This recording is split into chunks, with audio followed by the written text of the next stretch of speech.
ஓம் சாய்ராம், ஜெய் சாய்ராம். என் அன்பு குழந்தையே, உன்னுடைய காரியங்கள் அனைத்தும் வெற்றி பெறும். உன் துயரங்கள், உன்னுடைய வியாதிகள், உன் கடன் சுமைகள் அனைத்தும் உன்னை விட்டு விலகப் போகின்றது. கூடிய விரைவில் நீ விரும்பும் எண்ணங்கள் நிறைவேறப் போகிறது. செல்வம் பெருகப் போகிறது. உனது வளர்ச்சியையும் நீ மகிழ்ச்சியாக இருப்பதையும் பார்ப்பதற்கு நான் உன்னோடு உன் வீட்டிற்கே வரப்போகின்றேன். துயரங்களின் தாக்கத்தை தாங்க முடியவில்லை என்று புலம்பிக் கொண்டிருக்கின்றாய். உன் பாரதத்தின் பெரும் பகுதியை நான் சுமந்து கொண்டிருக்கின்றேன்.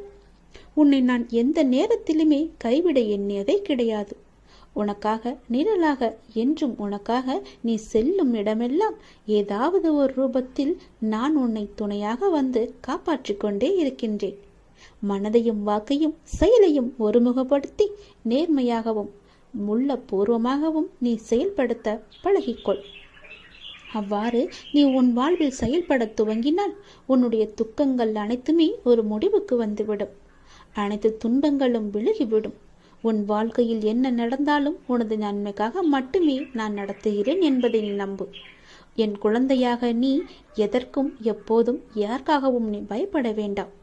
எல்லாமே நீ விரும்பியது போலவே நல்லதாகவே நடக்கும். இது உன் அம்மாவாக, அப்பாவாக, உன் குருவாக என்னுடைய சத்திய வாக்கு. இது எல்லா மங்களங்களும் உனக்கு விளையப் போகின்றது. எந்த ஒரு சூழ்நிலையிலும் நீ கவலை மட்டும் நீ படக்கூடாது. எதிர்மறை எண்ணத்தை உன் மனதிற்குள்ளே கொண்டு வரக்கூடாது. எப்போதும் நீயும் உன் வீடும் நேர்மறையாகவே எப்பொழுதும் சூழ்ந்து இருக்கட்டும். நேர்மறையை மட்டுமே உனக்குள்ளும் உன் வீட்டிற்குள்ளும் கொண்டு வா. தன்னை நாடி வருபவர்களிடம் எந்த வித்தியாசங்களையும் நான் ஏற்ற இறக்கங்களையும் நான் பார்க்க மாட்டேன். தன் சன்னதியை அடைந்து கண்மூடி நம்பிக்கையுடன் பிரார்த்தனை செய்பவர்கள் மேல் தன்னுடைய பேரருளை நான் வியாபிக்க செய்கின்றேன். இன்றைய தினம் என்னுடைய பேரருளை நீ பெற்று வாழ்வாங்கு வாழப்போகின்றாய். சந்தோஷங்கள் பொங்க நான் உன்னை ஆசீர்வதிக்கின்றேன். என்னை சரணாகதி அடைந்தவர்கள் துன்பத்தில் விழும் தருவாயில் கூட அவரது கை கொடுத்து நான் தூக்கி விடுகிறேன். கைபிடித்து எழுந்து என்னிடம் வந்து விட்டால் போதும், நான் அவர்களை பார்த்து கொள்வேன். நிச்சயம் உன்னுடைய எதிர்காலம் மிக சிறப்பானதாக மாற்றித்தர நான் உனக்கு சத்திய வாக்கு தருகிறேன். கடந்த காலத்தை நீ கடந்து வந்தால்தான் எதிர்காலம் உனக்கு கைகூடி வரும். நடந்து முடிந்தது அனைத்துமே பாடம். அதை மீண்டும் மீண்டும் நினைத்து கொண்டிருந்தால் கண்முன் இருக்கும் வாய்ப்பும் கண்ணுக்கு தெரியாது போய்விடும். நல்ல திசை, உனக்கு நல்லதே நடக்கும்.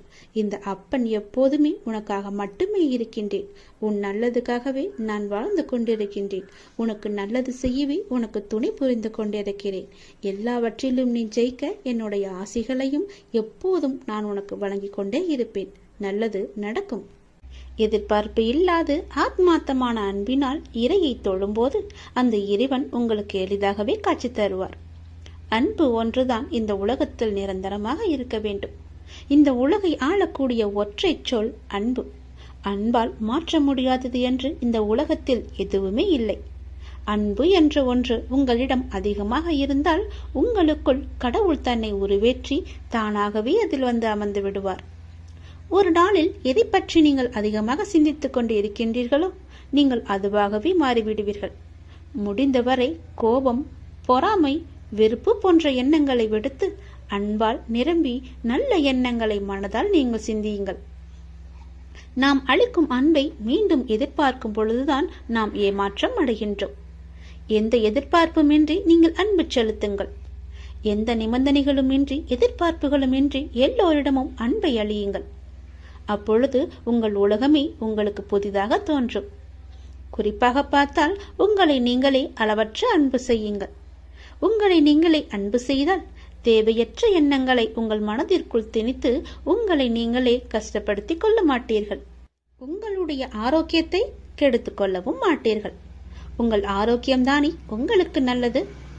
அன்பு குறையும் பொழுதுதான் குற்றங்கள் பெரிதாக பார்க்கப்படும். குடும்பத்தில், தொழிலில், நண்பர்களுடன், தெரிந்தவர், தெரியாதவர், விலங்குகள், பறவைகள், தாவரங்கள், பஞ்சபூதங்கள், இவை எல்லாவற்றுக்கும் அடிப்படையான இறைவன் என்று அனைவரிடமும் அன்புடன் நாம் இருப்போம். பல மடங்காக மீண்டும் அன்பை நாம் பெறுவோம். அன்புதான் உங்கள் பலவீனம் என்றால் நீங்கள் தான் உலகிலேயே மிக பெரிய பலசாலி. அதை நீங்கள் புரிந்து கொள்ளுங்கள். வெறுப்பது யாராக இருந்தாலும் நீங்கள் அனைவரையும் நேசித்து நாமாக வாழ்ந்து வருவோமே. நேசிப்பது நாம் தான் என்று சந்தோஷமாக வாழ்ந்து வருவோமே. உங்கள் வாழ்க்கையை நீங்கள் அன்பால் நிரப்பி பாருங்கள். உங்கள் வாழ்க்கையில் எவ்வளவு சந்தோஷமான பூக்களை சந்தோஷமாகவே பறிப்பீர்கள் என்று. உங்கள் வீடு, உங்கள் தோட்டம், உங்கள் இல்லம், உங்கள் சுற்றியுள்ள அனைத்துமே சந்தோஷத்தால் நிரம்பி வழியும். அதனால் யாரிடமும் அன்பு செலுத்த நாம் தவற வேண்டாம், மறக்கவும் வேண்டாம். உங்கள் மனதில் எதையோ நினைத்து கவலைப்பட்டு கொண்டிருக்கவும் வேண்டாம். இதை பற்றியும் நீங்கள் கவலையும் படாதீர்கள். என்னை நினைத்து உங்கள் வீட்டில் ஒரே ஒரு விளக்கு ஏற்று உன்னுடைய மனநிலையை நான் மாற்றி காமிக்கின்றேன். உன் மனம் முழுவதும் நானே வந்து அமர்ந்து அந்த இடத்தில் அன்பை பொழிய வைக்கின்றேன். அன்பு பொழிந்து விட்டால் போதும், உன் இல்லமும் மனமும் சந்தோஷத்தில் பூத்து குலுங்கும்.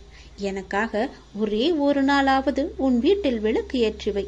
உன் மனநிலை மாறி சந்தோஷமாக இருப்பதை நீயே பார்ப்பாய். உனக்கு நிம்மதி இருக்கும். உன் மன வேதனைகள் அனைத்தும் மிக விரைவில் உன் மனதை விட்டு மறைந்துவிடும். நீ நினைக்கும் அனைத்தும் நிறைவேறும். சங்கடம் கொள்ளாதே, நான் இருக்கிறேன் உனக்கு துணையாக. நான் உன்னுடன் இருக்கும்போது வீணாக அழாதே. அழுதது போதும். எவரவர் தூற்றினாரோ அவர் உன்னை பார்த்து பொறாமை கொள்ளும் காலம் வரப்போகிறது. நல்லதை மட்டும் நினை, நல்லதை மட்டும் பேசு. முடிந்தவரை உதவி செய். கவலைப்படாதே, அப்பா இருக்கிறேன், உன்னை கைவிட மாட்டேன்.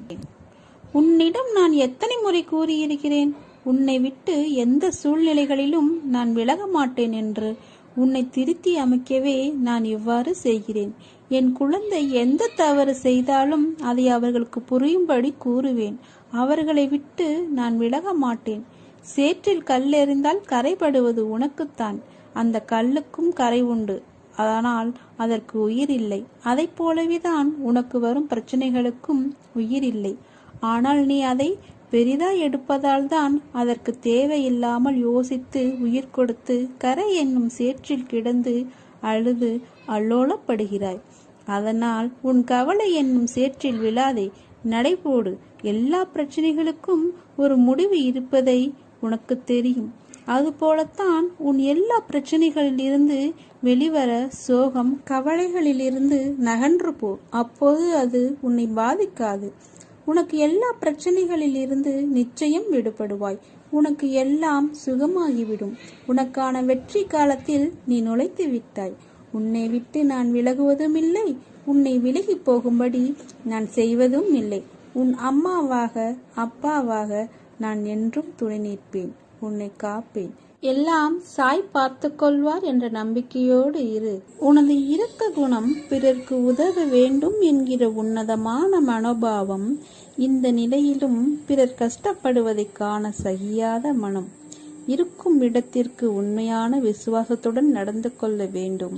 நீதியை நேர்மையை பின்பற்ற வேண்டும் என்று நினைத்து அதன்படி நடந்து வந்தால் நான் கீழான நிலைக்கு இறங்க நேர்ந்தது என்று நினைக்கிறாய். கெட்டவர்களும் கெடுமதி உள்ளவர்களும் நன்றாக இருக்கும்போது நல்லவர்களான நாங்கள் மட்டும் ஏன் கஷ்டப்பட வேண்டும்? கஷ்டத்தை மட்டும் ஏன் நீ எங்களுக்கு பரிசாக தர வேண்டும் என்று நினைக்கிறாய். உன்னை போன்ற நல்லவர்கள் இப்படித்தான் புலம்புகிறார்கள். இது இன்றோ நேற்றோ தொடங்கி நடந்து வருகிற விஷயம் அல்ல. காலகாலமாய் நல்லவர்கள் புலம்புவது தொடர்கதைதான். நல்லவர்கள் தங்களது எஞ்சியுள்ள கர்ம வினைகளையும் தீர்த்துவிட்டு முற்றிலும் சந்தோஷத்தை பெறுவதற்கே கஷ்டத்தை அனுபவிக்கிறார்கள். நான் உன்னிடம் பிரதிச்சியமாக விளங்கவே இந்த தற்காலிகமாக நடக்கும் கஷ்டம். ஏனெனில் நான் நல்லவர்கள் மனதில் மட்டுமே வாழ முடியும். கெட்டவர்கள் மனதில் எனக்கு இடமேது? இப்படி உன்னை கஷ்டப்படுத்தி நான் வாழ்வதால் என்ன பலன் என்று நினைக்கலாம். நான் உன்னை பக்குவப்படுத்தி பெருமைப்படுத்துவதற்கு இதை உனக்கு வர பிரசாதமாக கொடுத்திருக்கிறேன். குந்தி தேவி என்னிடம், கிருஷ்ணா, நன்மைகளை பிறருக்கு கொடு, உன்னை எப்போதும் நினைத்து கொண்டிருக்க துன்பம் ஒன்றையே எனக்கு கொடு என்று வேண்டினாள். குந்தி கெட்டு போனாளா? அவளது பிள்ளைகளால் தர்மம் தலைக்கவில்லையா? எந்த சூழலிலும் மக்கள் மதிக்கின்ற தாய் என்ற சிறப்பு அவளுக்கு கிடைக்கவில்லையா? அதை போலத்தான் உன்னுடைய தகுதிக்கும் தாங்கும் சக்திக்கும் ஏற்பத்தான் கஷ்டத்தை தருகிறேன். இதை உன்னால் சமாளிக்க முடியும். சோறு எதற்கு? அது உன்னை பலவீனப்படுத்தி சிந்தனையை முடக்கும், செயலை குறைக்கும், மந்த புத்தியை உண்டாக்கும். இதற்காகவா நான் கஷ்டத்தை கொடுத்தேன்? இந்த நேரத்தில் நீ வேகமாக செயல்பட வேண்டும். உனக்கு ஏற்பட்ட துயரங்கள் அனைத்தும் விலகிவிடும். நம்பிக்கை இழந்து விடாதே. அனைத்தும் விரைவில் மாறப்போகிறது. நிலையற்ற புத்தியுள்ள மனிதன் ஒரு முறை கவலையை இறக்கி வைப்பான், இன்னொரு முறை அதை தன் மீது ஏற்றிக்கொண்டு திரிவான். அவனது மனதுக்கு உறுதி என்றால் என்ன என்பதே தெரியாது. அவனுக்கு உதவி செய்ய நான் இரக்கம் கொண்டுள்ளேன். உங்களுடைய நம்பிக்கையை என் மீது வைத்து அதை பற்றி கொள்ளுங்கள். நான் வழிகாட்டுகிறேன். உனக்கு நல்லது நடக்கத்தான் போகிறது. நீ உன்னுடைய லட்சியத்தை அடையும்படி நானே செய்கிறேன். உனது எண்ணங்கள் அனைத்துமே தவறாக நடக்கிறது, என்ன செய்வது என்று யோசிக்காத. நீ அனைத்துமே மாறும். எதிலுமே நிதானமாக யோசித்து செயல்படு. அவசரப்படாமல் செயல்படு. நிச்சயமா உனக்கு வெற்றி கிட்டும். உன் வாழ்க்கையில் நடக்கின்ற எல்லாமே உன் கர்ம வினைகளின் படிதானே நடக்கிறது. அப்படி இருக்கும்போது நீ துயரங்களை எதிர்கொண்டு தானே ஆகணும். உன் கர்ம பந்தத்திலிருந்து விரிந்து விடுபட உன்னால் முடிந்த அளவு நீ பிறருக்கு நன்மை செய். உன்னிடம் உதவிக்கு வருபவர்களை நீ உதாசீனப்படுத்தாத. உன்னால் எவ்வளவு முடியுமோ அவ்வளவு உதவி செய். ஏதோ என்னால் முடிந்தது என்று சொல்லி செயல்படு. நீ இப்போது செய்யும் தான தர்மம் உன்னை இக்கட்டான சூழ்நிலையை நிச்சயமா உன்னை கை கொடுத்து காப்பாற்றும். வாழ்க்கையில் இன்பமும் துன்பமும் அவரவர் கையில் தான் இருக்குது. அவரவர் வாழ்க்கையில் தான் இருக்குது. அவரவர் கையாளும் வகையில் தான் அவருடைய வாழ்க்கையே இருக்குது. எல்லாமே அவருடைய கையாளும் விதத்தில் தான் எல்லாமே மாறுபடும். மற்றவர்கள் எல்லாம் நிம்மதியாக சந்தோஷமாக இருக்காங்களே, நான் மட்டும் எவ்வளவு துயரங்களை எதிர்கொண்டு வந்திருக்குன்னு புலம்பாத. இன்னமும் நான் கஷ்டப்பட்டுக்கிட்டு இருக்குன்னே என் துன்பம் விடாதான்னு புலம்பாத. அது எதிர்மறை எண்ணத்தை உனக்குள்ளே கொண்டு வந்துட்டு. அதனால் அந்த எண்ணத்தை எல்லாமே விட்டுடு. உண்மை அது கிடையாது. அவரவர் வாழ்க்கையின் உள்ளே போய் பார்த்தாதான் அவங்க என்னென்ன துன்பங்களை துயரங்களை அவங்க சுமக்கிறாங்கன்னு தெரிய வரும். பொறுமையையும் நம்பிக்கையும் எந்த சூழ்நிலையும் கைவிடவே கூடாது. அதுதான் நம்மளை காப்பாற்றும். உன்னை விட்டு யார் விலகினாலும் பரவாயில்ல, கவலையப்படாத. எல்லாமே நன்மைக்குன்னு எடுத்துக்கோ. நீ மென்மேலும் வளர்ச்சி அடைந்து நல்லபடியாக வாழ்வ. உன்னுடைய வாழ்க்கையில் எல்லா செல்வங்களும் பெற்று மகிழ்ச்சியாக வாழ போகிற காலம் ரொம்ப தூரத்தில் இல்லை. எல்லாமே உன் கை கூடி வரப்போகுது. நீ செல்வ செழிப்போட சந்தோஷமாக இருக்க போகிற. எல்லாமே உன்னை வந்து சேர்ந்துக்கிட்டே இருக்கு. அதை உன் சாயப்பாவே நான் தரப்போகிறேன். இது என்னுடைய சத்திய வாக்கு. ஒரு முறை நீ என்னிடம் வந்துட்டனா உன்னை நான் இருக கைப்பிடிச்சிக்குவேன். நீயே விலகி போனாலும் உன் கையை நான் விடவே மாட்டேன். இறுகமாக பிடிச்சிக்குவேன். நான் உன்னை விடாமல் கைப்பிடிச்சு காப்பாற்றுவேன். நீ என்னை வெறுத்து போனாலும் பரவாயில்ல, உன்னை விட்டு நான் விலகி போகவே மாட்டேன். உனக்கு முன்னாலும் பின்னாலும் எப்போதுமே உன் அப்பா துணை இருக்கும். நீ என்ன செஞ்சாலுமே அதோட அப்பாவுடைய செயலும் இருக்கும். எல்லாம் நம்பிக்கையோட செய். நீ என் மேலே வச்சிய நம்பிக்கை என்றைக்குமே வீண் போகாது. உன் நம்பிக்கையை நான் காப்பாற்றுறேன். எல்லாமே உனக்கு நல்லதாக அமையும்படி நான் செஞ்சு தரேன். என்னுடைய வார்த்தையை நம்பு. இது என்னுடைய சத்திய வாக்கு. நீ எப்போதுமே நல்லாவே இருப்ப. நீ நினச்ச காரியம் எல்லாமே கைகூடி வரும் நேரம் இது. நீ சந்தோஷமாயிரு. என் சொல்படி நடந்து கொள். உனக்கு துணை இருக்கேன். துயரங்கள் மிகுந்த உன் வாழ்க்கையில் இனி நான் உன் அருகில் அமர்ந்து உன்னை மகிழ்ச்சியான பாதையில் அழைத்துச் செல்வேன் என் கண்மணி. இப்போது நீ நிம்மதி இல்லாமல் மனமுடைந்து காணப்படுகிறாய். நிம்மதியை எங்கே போய் தேடுவது என்று புலம்பி தவித்து கொண்டிருக்கிறாய். நிம்மதி இழப்பது எதனால் என்று உனக்கு தெரியுமா? சொல்கிறேன் கேள். தன்னிடம் இருப்பதை போதும் என்ற எண்ணம் வராதவரை நாம் தொடர்ந்து ஏதோ ஒன்றிற்காக அலைந்து கொண்டேதான் இருக்கின்றோம். எத்தனை கிடைத்தாலும் மனம் திருப்தியே அடைவதில்லை, நிம்மதி அடைவதில்லை. நம்மிடம் இருப்பதை வைத்து சரியான முறையில் பயன்படுத்த தவறும்போது நிம்மதியை இழக்கக்கூடிய சூழல்கள் ஏற்படுகிறது. நமக்கு இருப்பதை கொண்டு திருப்தி காணும் உள்ளம் இல்லையெனில் கோடி கோடியாக கொட்டினாலும் போதாதுதான். ஒரு அறிஞரிடம் பணக்காரர் வந்து, ஐயா, என்னிடம் நிறைய செல்வம் இருந்தும் மனதில் கொஞ்சம் கூட நிம்மதியே இல்லை, என்ன காரணம் என்பது எனக்கு புரியவில்லை என்று கேட்டார். அதற்கு அந்த அறிஞர் பதில் சொல்லவில்லை. அங்கே அருகில் விளையாடி கொண்டிருந்த ஒரு குழந்தை ஒன்றை அருகே அழைத்தார். அதன் கையில் ஒரு மாம்பழத்தை கொடுத்தார். குழந்தையோ அதை தன்னுடைய ஒரு கையால் வாங்கி கொண்டது. அடுத்து ஒரு பழத்தை கொடுத்தார். அதையும் இன்னொரு கையால் வாங்கி கொண்டது. மீண்டும் ஒரு பழத்தை கொடுத்தார். தன்னுடைய ஒரு கையால் இரு பழங்களையும் மார்போடு அணைத்து கொண்டு மூன்றாவது பழத்தையும் பெற முயற்சித்தது. ஆனால் ஒரு பழம் நழுவி கீழே விழுந்தது. அதை கண்டு அந்த குழந்தையோ அழுதது. இதை கவனித்து கொண்டு இருந்த அந்த பணக்காரரிடம் அந்த அறிஞர், இந்த குழந்தையை நீ பார்த்தாயா? 2 பழம் போதும் என்று நினைத்திருந்தால் இந்த நிலை அந்த குழந்தைக்கு வந்திருக்குமா என்று யோசித்துப்பார். அதே போன்றதுதான், போதும் என்ற திருப்தி ஏற்பட்டுவிட்டால் பிரச்சனை நம்மை வரவே வராது, நம்மை நெருங்கவும் நெருங்காது. போதும் என்ற மனம் இருந்தாலே நம்மை தேடி தானாகவே நிம்மதி வந்து விடுமே, திருப்தி வந்து விடுமே, சந்தோஷம் வந்து விடுமே. அதனால் கிடைப்பதை வைத்து நிசந்தோஷமாக இரு. அது வேண்டும் இது வேண்டும் என்று ஆசைப்படுவதால் தானே உன்னுடைய ஏக்கம் பெருகிக்கொண்டே போகிறது. அந்த ஏக்கத்தை விடு. உனக்கு வேண்டியதை எல்லாமே நானே செய்து தருகிறேன். நீ உன் வாய் திறந்து கேட்க வேண்டிய அவசியமே இல்லை.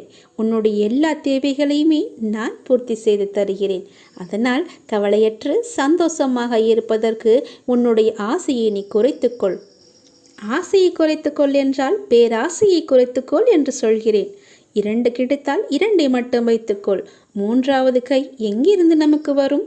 போதும், 2 கைகள் போதுமே. இந்த 2 கை கொடுப்பதை வைத்து நீ சந்தோஷமாக வாழ். உனக்கு நிம்மதி தானாக தேடி வரும். நான் தருகிறேன். அதை உன்னுடைய 2 கையால் மட்டும் பெற்றுக்கொள். 3வது கையால் பெற வேண்டும் என்று முயற்சித்தால், ஆஹா அது கிடைக்கவில்லையே என்ற ஏக்கம்தான் உனக்கு வரும். நிம்மதி வராது, சந்தோஷம் வராது. அதை நான் உனக்கு தரவும் மாட்டேன். அதனால் நீ நிம்மதியாக இருப்பதற்கு வேண்டிய அளவு மட்டுமே நான் தருவேன். உனக்கு எது நிம்மதி தருமோ, எது சந்தோஷத்தை தருமோ அதை மட்டும்தான் தருவேன். நீ பிரச்சனையை சந்திக்கும்படி நான் எதையுமே தரமாட்டேன். உன் அப்பா நான் இருக்கும்போது உனக்கு எந்த பிரச்சனையும் நெருங்க நான் அனுமதிக்க மாட்டேன். உன்னை தேடி பல வெகுமதிகளை வர வைத்து கொண்டிருக்கிறேன். அது கூடிய விரைவிலே உன்னிடம் வரும். நீ அதை பெற்றுக்கொண்டு சிறப்பாக வாழ உன்னை தயார் செய்து கொள். அந்த வெகுமதியில்தான் என்னுடைய பரிசு வைத்திருக்கிறேன். அந்த பரிசை நீ பெற்றுக்கொள். அது உனக்காக மட்டுமே நான் அனுப்பி வைத்தது. வாழ்க்கையில் எப்படி நிம்மதி தேடலாம் என்று இப்போது நீ புரிந்திருப்பாயே. அதன்படியே வாழ். உனக்கு நிம்மதி தானாக தேடி வரும். நீயா சென்று தேடாதே, அதுவே உன்னை தேடி வரும். நீ இருப்பது போலவே இரு, நன்றாக இருப்பாய். வாழ்வில் எங்கும் துன்பமே தீமையே என்று எண்ணினால் அதனால் வரும் எண்ணங்கள் எதிர்மறையாகவும் தீமையாகவும் தான் இருக்கும். எண்ணங்கள் அழகானால் வாழ்க்கை அழகாகும். எண்ணங்களை நீ நோக்கும் பொருட்டே அதன் வெளிப்பாடு இருக்கும். உன்னுடைய எண்ணங்கள் உன் இயல்பான குணாதிசயங்களில் இருந்து வருவது. ஆனால் குலத்தின் முழுசாயலில்தான் எண்ணம் என்றால் இல்லை. உன் குணம் என்பது உன் ஆன்மாவுடன் ஒன்றானது. அதற்கு ரூபங்கள் கிடையாது. நேர்மறை எதிர்மறை என்ற கோணம் கிடையாது. ஆனால் எண்ணம் என்பது உலகியல் ஆசைகள் படர்ந்து உள்ளதால் உன் நிஜ உருவத்தை மறைத்து நிழல் போல பின்தொடரும். உன் குணம் என்னுடன் ஒன்றான விஷயம். அதை பற்றி நீ கவலைப்படாதே. நான் உன் எண்ணத்தை நெறிப்படுத்தி அழகாக்குகிறேன். நீ எதற்காகவும் கவலைப்படாதே. உன் எதிர்மறையை எதிர்கொண்டு எப்படி நேர்மையான எண்ணங்களை உருவாக்க வேண்டும் என்பதையும் நான் கூறுகிறேன். உன்மேல் படர்ந்துள்ள எதிர்மறையை வேரோடு பிடுங்கி தூக்கி எறி. அறத்தை நம்புவர்களிடம்தான் நெறி செய்யென கூறலாம். உன் உள்ளுணர்வு உன்னை எண்ணங்களுக்கு கூட்டிச் செல்லும். அதை நீ நெறி செய். நெறி என்பது நல்லதை மட்டும் கேட்பது, பேசுவது, பார்ப்பது அல்ல. எதிர்மறையான நேரத்திலும் நல்லதை பார்ப்பது, நல்லதை கேட்பது, நல்லதை பேசுவதுதான் உண்மையான நெறியின் அடையாளம். உன் நம்பிக்கை, பொறுமை, எதையும் எதிர்நோக்கி தாங்கும் உணர்வு உன் பலத்தையும் விசுவாசத்தையும் எவ்வளவு உன்னதமானது என்பதை நான் அறிவேன். நிச்சயமாக நன்றாக இருப்பாய். உன்னிடம் பிழை இருந்தால் அதை மாற்றி அமைக்க வேண்டியது நீ அல்ல, நான். அதற்காக என் குழந்தையை எப்படி பிடிக்காமல் போகும்? உன்னை விட்டு நான் எங்கும் போக மாட்டேன். உன்னை திருத்தி நல்வழிப்படுத்தி உயர்ந்த வாழ்க்கையை நான் அளிப்பேன். உன் வாழ்க்கையில் நடக்கின்ற யாவும் உன் கையில் இருந்து நடப்பதில்லை. இறைவனானவன் அதை தீர்மானித்துத்தான் உன் கையில் அவர் செய்கையை வெளிப்படுத்தச் செய்துள்ளார். அப்படி இருக்கையில் என் கையை மீறி போகும் அளவிற்கு உனக்கு நான் எதையாவது செய்வேனா? அல்லது உன் வழி கண்டு நான் ரசிப்பேனா? எல்லாம் என் கண்கள் பார்த்து கொண்டுதான் இருக்கிறது. உன் கண்ணீர் முன்னால் என் கண்ணீர் கீழே விழுகிறது. எனக்கு ஒன்றும் தெரியாது என்று மட்டும் நினைக்காதே. என்னால் இயன்றதை செய்துவிட்டேன். அதற்கான முடிவை நீங்கள் பார்த்து கொள்ளுங்கள் என்ற உரிமையுடன் சொல்லும் வார்த்தைகள்தான் என்னை எப்போதும் மேலங்கு வைக்கும். ஓடுகின்ற ஆறுக்கும் அழகின்ற கடலுக்கும் விழுகின்ற அருவிக்கும் வித்தியாசங்கள் இருக்கிறது. நிறங்கள் வேறுபாடு, தண்ணீர் தன்மை வேறுபடுகிறது. அப்படி இருக்கையில் உன் வாழ்க்கையில் உள்ள நிலைக்கும் அதன் காலத்திற்கும் ஏற்றவாறு ஒவ்வொன்றும் மாறும். எல்லாம் நல்லதிற்கே என்ற மனமும் இன்பமும் துன்பமும் ஒன்று என பார்க்கும் மனக்கண்ணும் பொறுமை நம்பிக்கை என இரு கைகளும் இவைகள் உன் வாழ்வில் இருந்தால் அமைதியும் நிம்மதியும் வசந்தமாக வீசும். உன் வாழ்க்கையில் மாறுதலுக்கான நடைமுறைகள் தொடங்கிவிட்டது. நீயும் மனதளவில் உன்னை தயார் செய்து கொள் புதிய வாழ்க்கைக்கு. என் அன்பளிப்பும் என் பாசமும் என் அருளும் என் அன்பும் என் உயிரும் என்னுடைய மூச்சும் என் பிள்ளையான உனக்கே தருகிறேன். என் முழு மனதிலும் நீ இடம் எடுத்து விட்டாய். என்னுடைய முழு ஆசையையும் பெற்றுக்கொள். உன் கஷ்டங்கள் எல்லாம் காற்றில் பறக்கும் வண்ணம் உன் மனம் இலகி நிம்மதியாய் மகிழ்வுடன் அமையப் போகிறது. உன் வாழ்க்கையும் உன் வாழ்க்கையின் பயணமும். நீ வைரக்கல். உன்னை நான் பட்டை தீட்டிக் கொண்டிருக்கிறேன். நீ விரைவில் ஜொலிக்கப் போகிறாய். உன் வேண்டுதல்கள் என் செவிக்கு வந்தடைந்து விட்டது. உனக்கு நிச்சயம் நான் நீ வேண்டியதை நிறைவேற்றி தருவேன். நம்பிக்கையோடு காத்திரு. வாழ்க்கை எல்லாவற்றிற்கும் ஒரு மாற்றம் வைத்துள்ளது. அது நமக்கு பிடித்திருக்கிறதா இல்லையா என்பதை பற்றியெல்லாம் அதற்கு கவலை இல்லை. சூழ்நிலைக்கு ஏற்ப உன் மனதை திடப்படுத்த வேண்டும். 2 வார்த்தைகள் பேச வேண்டிய இடத்தில் அதிகம் பேசுவது தவறு. ஆலோசனை கூறும்போது உன் கருத்தை பிறரிடம் கூறி சொல்வது தவறு. அதேபோல் நேர்மையாக பயணித்து தோற்பதும் முடிந்தவரை போராடிய பின் தோற்பதும் வெற்றி பெற்றதற்கு சமம் என்று அர்த்தம் கொண்டு மீண்டும் மீண்டும் முயற்சி செய். உனக்கு வேண்டியதை பிறரிடமிருந்து எதிர்பார்க்காதே. நானே தருகிறேன், பெற்றுக்கொள்.